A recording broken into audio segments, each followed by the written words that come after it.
Our next listening experience is one by Taaffe Zwilich.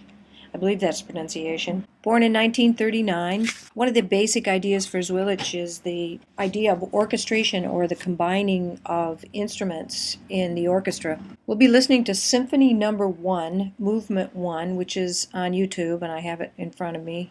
Unfortunately, the orchestra isn't playing, so you don't get to see the instrumentalists. If anybody finds a clip that has good audio and good photography as well, that might be helpful if you could post that link.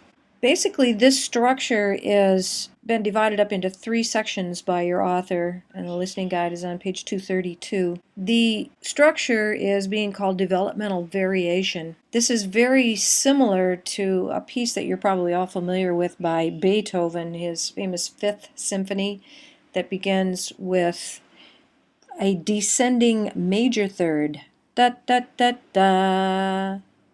And that descending major third is the primary element, or the primary musical element, from which the whole symphony is derived.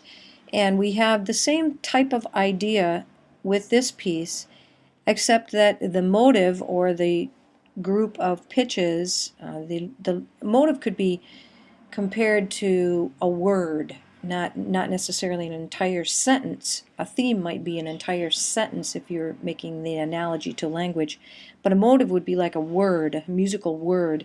The motive in this piece is an ascending minor third.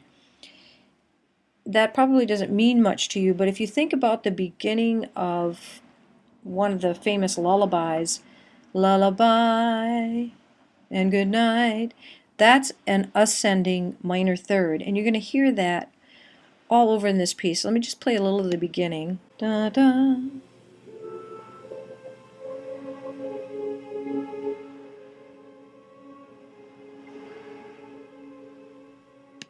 So kind of a quiet, unassuming, clear beginning of this motive for the piece. So things to listen for. Just kind of keep in mind the sound of the minor third ascending, but it also appears in a descending form.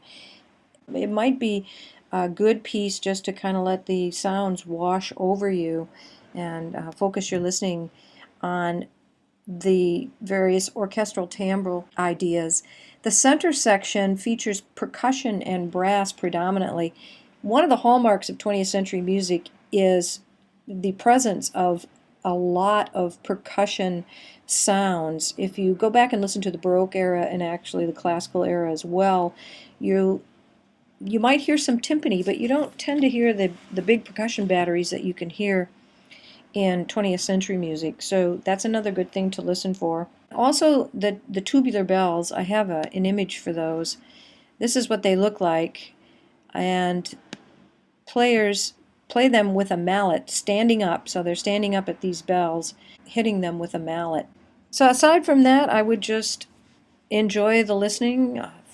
If you're applying any cognitive ideas, listen for that ascending minor third and the different ways that it's been manipulated in the piece, and also the sounds of the various instruments.